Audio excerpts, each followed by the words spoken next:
আজকের পাঠ্য বিষয় হাড় ও অস্থি সন্ধি। তোমরা প্রতিমা দেখেছো? দুর্গা ঠাকুর বানানো তোমরা কি কোনোদিন দেখেছো? পালপাড়ায় যদি কোনোদিন যাও, অর্থাৎ যারা ঠাকুর বানায় সেখানে যদি তোমরা কোনোদিন দেখো, যদি কলকাতার কুমোরটুলিতে তোমরা কোনোদিন যাও, তবে দেখবে যে দুর্গা প্রতিমা তৈরি হচ্ছে বা অন্যান্য প্রতিমা তৈরি হচ্ছে। সেই প্রতিমা তৈরি করতে গেলে প্রথমে তোমরা দেখে থাকবে যে বাঁশের চটা কেটে কেটে একটা কাঠামো তৈরি করে ঠাকুরের, তার উপরে বিচলি দিয়ে দড়ি দিয়ে বেঁধে সেখানে ঠাকুরের হাত পা মুখ তৈরি হয়। তারপরে তাকে আরো সুন্দর করবার জন্য তার উপরে মাটির প্রলেপ দেওয়া হয়। মাটির প্রলেপটাকে শুকিয়ে সেখানে রং করা হয়, তখন প্রতিমাটি পূর্ণাঙ্গ রূপ পায়। এছাড়া তোমরা বাড়ি যখন তোমরা বাড়ি করতে দেখেছো, দেখবে বাড়িটা পিলার দিয়ে তৈরি করা হয়, থাম, এবং থামের মাঝখানে দেখবে রড থাকে, যেটা বাড়ির ভরটাকে বা ভারটাকে বহন করতে সহায়ক হয়। বাড়ির সমস্ত ওজনটা এই রড আর পিলারের মধ্যেই থাকে। তেমনি আমাদের এই দেহটার কাঠামোটা তৈরি হচ্ছে ওইরকম প্রতিমা তৈরির মতো বাঁশ আর বাঁশের চটা দিয়ে। তা আমাদের বাঁশের মতো জিনিসটা হচ্ছে হাড়, বুঝতে পারছো? বাঁশের মতো জিনিসটা হচ্ছে হাড়, এবং এই হাড়ের দুটো হাড়ের যেখানে জয়েন্ট হচ্ছে বা যোগ, দুটো হাড় যেখানে জোড়া লাগছে তাকে বলে অস্থি সন্ধি। হাড়ের ভালো নাম হচ্ছে অস্থি, হাড়ের যে জায়গাটা জোড়া লাগে তাকে বলে সন্ধি, অস্থি সন্ধি। আজকে তোমাদের হাড় এবং অস্থি সন্ধি নিয়ে বলবো। প্রথমে আমরা আসি আমাদের দেহটি কিভাবে শক্ত ও মজবুত হয়ে দাঁড়িয়ে থাকে। আমাদের দেহটা কিভাবে শক্ত আর মজবুত হয়ে দাঁড়িয়ে থাকে, কিভাবে শক্ত ও মজবুত হয়ে দাঁড়িয়ে থাকে, যেটা আলোচনা করলাম একটু আগেই, যে আমাদের দেহটা হাড়ের কাঠামোর সাহায্যে শক্ত ও মজবুত হয়ে দাঁড়িয়ে থাকে। হাড়ের কাঠামো, এই হাড়ের কাঠামোর সাহায্যে শক্ত এবং মজবুত হয়ে দাঁড়িয়ে থাকে, বুঝতে পারছো? যেমন প্রতিমা, যেমন বাড়ি মজবুত হয়ে দাঁড়িয়ে থাকে, যেমন একটা ঠাকুর তৈরি করতে গেলে বাঁশ আর কঞ্চি বা বাঁশের চটাটাকে দিয়ে আগে একটা কাঠামো তৈরি করতে হয়, তেমন আমাদের এই দেহটা, এই সুন্দর দেহটার কাঠামোটা তৈরি করে কিভাবে? হাড়ের কাঠামো। এই হাড়ের কাঠামোর সাহায্যেই কিন্তু শক্ত এবং মজবুত হয়ে দাঁড়িয়ে থাকে। আচ্ছা, আপনি জানো, দেখো এখানে দেখো একটা ছবি আছে, একটা কঙ্কালের ছবি। দেখো হাড়ের কাঠামো, এইগুলো হচ্ছে হাড়, দেখেছো? এই সমস্ত হাড় দিয়ে তৈরি, হ্যাঁ, বুকের পাঁজর একে বলে, এইসব হাড় দিয়ে তৈরি সমস্ত হাড়। এই হাড়গুলো, এই যে মাথার খুলি, এটাও কিন্তু হাড়। এই হাড়গুলোর উপরে কিন্তু বিভিন্ন মাংসপেশি জমে একটা সুন্দর হাড় বা পা তৈরি হয়, হাড়ের কাঠামো তৈরি। এরপর কিন্তু মাংসপেশিগুলো ভালো করে সুন্দরভাবে সাজানো থাকে, বুঝতে পেরেছ? এইবারে আমরা আমাদের দেখো, এই যে কঙ্কালটা দেখছো, এই যে হাত, এই হাতে দেখো অনেক ছোট ছোট হাড় আছে, ঠিক আছে? তাহলে অনেক ছোট ছোট। আবার যদি পায়ে যাই, পায়ে দেখো আঙুলে অনেক ছোট ছোট, পায়ের পাতা দেখো অনেক ছোট ছোট হাড় আছে। তাহলে হাড়ের সংখ্যা এই পায়ের পাতায়, হাতের পাতায় বেশি, আবার বুকের পাঁজরে, এই যে বুকের পাঁজরে হাড় অনেকগুলো আছে। আবার দেখো এটা হচ্ছে হাত, হাতের চেটো, এই হাতের কবজি থেকে হাতের কনুই পর্যন্ত, হাতের কবজি থেকে হাতের কনুই পর্যন্ত এইটুকু জায়গাতে কটা হাড় আছে বলো তো? দুটো। কটা হাড়? দুটো হাড় আছে, দুটো।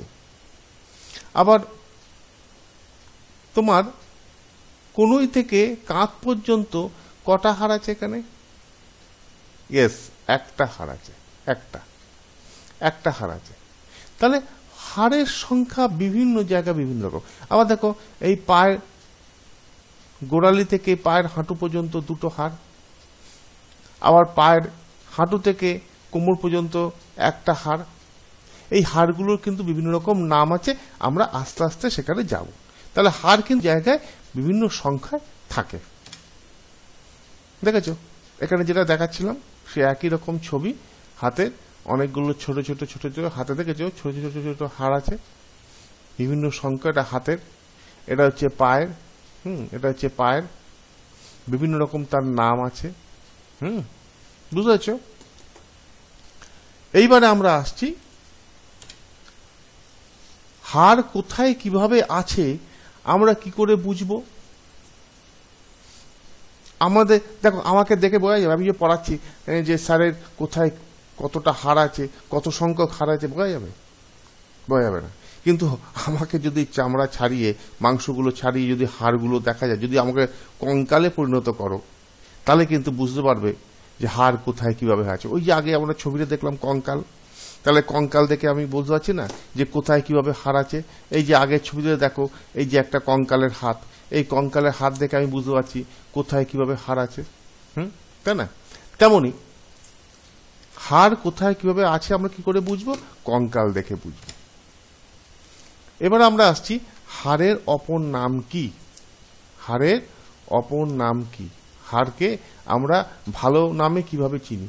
না, হাড়ের ভালো নাম হচ্ছে অস্থি।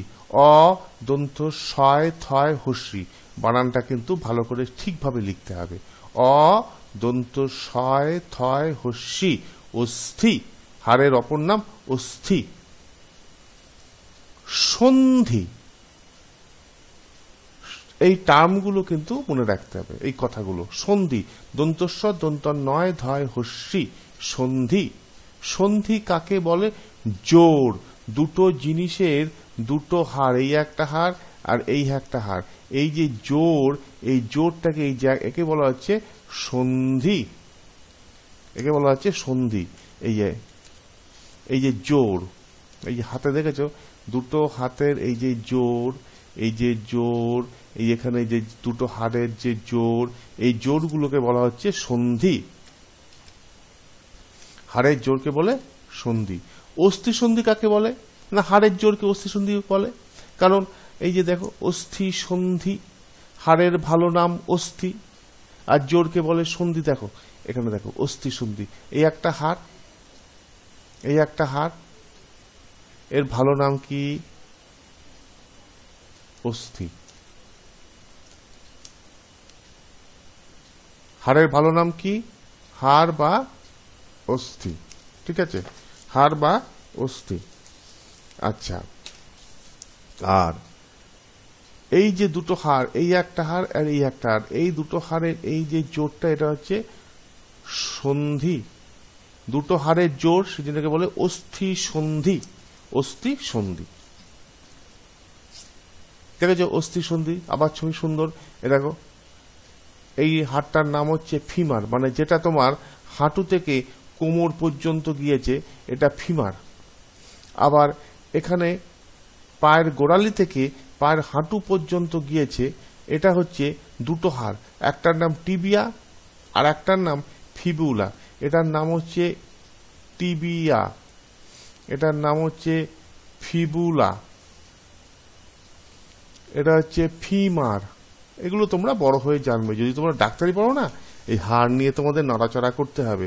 বড় হয়ে যদি তোমরা জুওলজি পড়ো, প্রাণীবিদ্যা পড়ো, বা শারীরবিদ্যা পড়ো, বা ডাক্তারি পড়ো, হ্যাঁ ডাক্তারি, তোমরা কিন্তু এই জিনিসগুলো ভালো করে তোমাদের জানতে হবে। তখন কঙ্কালে তোমাদের নাড়াচাড়া করতে হবে, বুঝতে পেরেছ? এইবারে কয়েকটা হাড়ের নাম বলো। যদি বলে আচ্ছা তুমি তো হাড় বললে, কয়েকটা হাড়ের নাম বলো দেখি, তো তোমাদের তো জানতে হবে জিনিসগুলো কোথায় কি আছে। তোমরা বড় হচ্ছ না আস্তে আস্তে। যেমন হচ্ছে কনুই থেকে আমি আলোচনা করেছিলাম, কনুই থেকে কবজি পর্যন্ত, কনুই থেকে কবজি পর্যন্ত এই হাড়ের নাম হচ্ছে আল্লা ও রেডিয়াস। কি? কনুই থেকে কবজি পর্যন্ত হাড়ের নাম কি? আল্লা আর রেডিয়াস। একে আমরা এইভাবে না লিখে রেডিয়াস এইভাবেও আমরা লিখতে পারি, রেডিয়াস। রেডিয়াস কনুই থেকে কবজি পর্যন্ত হচ্ছে আল্লা এবং রেডিয়াস। কাঁধ থেকে কনুই পর্যন্ত যে বড় হাড়টা রয়েছে তার নাম হচ্ছে হিউমেরাস। কি নাম? হিউমেরাস। ঠিক আছে, হিউমেরাস। তাই কনুই থেকে কবজি পর্যন্ত কি? আল্লা ও রেডিয়াস। আর কাঁধ থেকে কনুই পর্যন্ত হিউমেরাস। মেরুদণ্ডের হাড়গুলোকে আমরা কি বলবো? মেরুদণ্ডের হাড়কে আমরা কি বলবো? কশেরুকা। বানানগুলো ঠিক করে লিখবে। ক তালবসে কা, কষে রয়স করে রু, কয়াকারে কা, কশেরুকা। কোমর থেকে হাঁটু পর্যন্ত নামটা কি? ফিমার। আর হাঁটু থেকে গোড়ালি পর্যন্ত টিবিয়া। এটাকে টিবিয়া এইভাবেও লিখতে পারো, টিবিয়া। এটাকে এইভাবে না লিখে টিবিয়া এইভাবে লিখতে পারো, টিবিয়া আর ফিবিউলা। ঠিক আছে, টিবিয়া এবং ফিবিউলা। বোঝা গেছে? এইবারে আমরা আসছি লিগামেন্ট কাকে বলে। লিগামেন্ট কাকে বলে? লিগামেন্ট হচ্ছে যে হাড়গুলি অস্থি সন্ধিতে দড়ির মতো একরকম জিনিস দিয়ে আটকানো থাকে, তাকে লিগামেন্ট বলা হয়। যেমন তোমরা দেখবে এই যে ধরো দুটো লাঠি, এই একটা লাঠি আর এই একটা লাঠি, তোমরা জুড়বে, তা কি দিয়ে জোড়ো?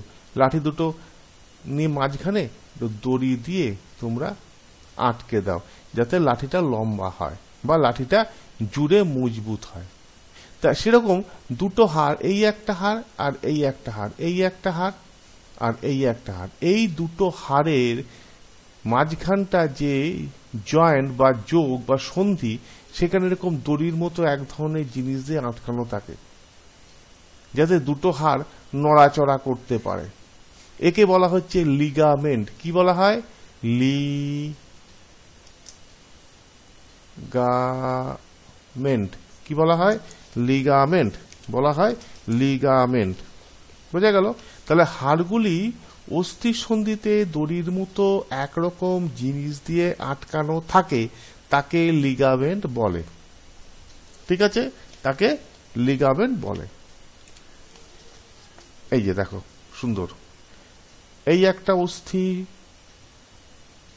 এই একটা অস্থি, এই একটা দেখো দড়ির মতো, এই যে দড়ির মতো, এইটা দড়ির মতো জিনিস দিয়ে দেখেছো আটকে লাগানো আছে, একে বলা হচ্ছে লিগামেন্ট, যাতে হাড় দুটো সচল থাকে, জোড়া থাকে।